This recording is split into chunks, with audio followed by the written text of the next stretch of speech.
Ischemic mitral regurgitation is one of the most challenging complications of coronary artery disease, shifting the clinical focus from a primary valve issue to a ventricular disease. It requires a nuanced lifetime management strategy because the regurgitation is a dynamic consequence of adverse left ventricular remodeling rather than intrinsic structural leaflet disease. Ischemic mitral regurgitation is classically defined as a Carpentier type 3B dysfunction, restricted leaflet motion primarily during systole. Acute or chronic ischemia, most commonly an inferior or posterior myocardial infarction, leads to regional akinesis and adverse left ventricular remodeling. This remodeling displaces the papillary muscles apically and laterally. The resulting imbalance between the closing forces, diminished by LV dysfunction, and the tethering forces, increased by papillary displacement, prevents adequate leaflet coaptation. While annular dilatation occurs, the primary mechanical defect in ischemic mitral regurgitation is this severe caudal tethering, often leading to the characteristic tenting of the leaflets. Accurate echocardiographic assessment requires a multi-parametric approach as ischemic mitral regurgitation is highly dynamic and sensitive to loading conditions. A tenting height more than 10 mm and a tenting area more than 2.5 square centimeter are strong indicators of severe tethering and predict a higher risk of repair failure if surgical annuloplasty is attempted.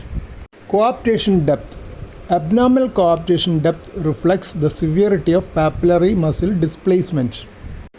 Historically, the threshold for severe secondary mitral regurgitation, effective regurgitant orifice area 20 square millimeter or more, regurgitant volume 30 milliliter or more, was lower than for primary MR due to the poor prognosis associated with even moderate degrees of volume overload in an ischemic ventricle. The concept of proportionate versus disproportionate MR is now essential when evaluating these parameters against the degree of left ventricular dilatation. The treatment landscape has shifted significantly over the last decade, moving away from a uniform surgical approach towards highly individualized strategies incorporating transcatheter options. Maximal guideline-directed medical therapy is the mandatory first step. Optimization with ARNI, beta blockers, MRAs, and SGLT2 inhibitors promotes reverse remodeling.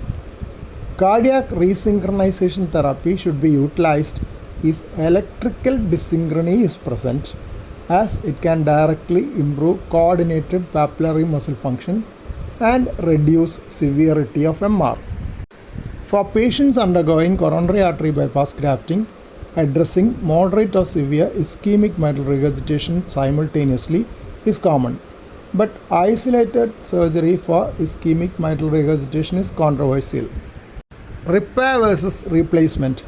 The CTSN trials demonstrated no significant difference in 2-year survival or left ventricular reverse remodeling between undersized restrictive mitral annuloplasty and caudal sparing mitral valve replacement.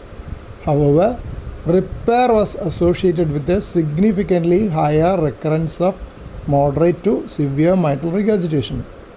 Consequently, for severe ischemic mitral regurgitation with high-risk tethering parameters like severe basal aneurysm, tenting height more than 11 mm, replacement is often favored over repair. Transcatheter edge-to-edge repair. The contrasting results of the COAPT and MITRA-FR trials revolutionized patient selection for transcatheter edge-to-edge repair in secondary MR.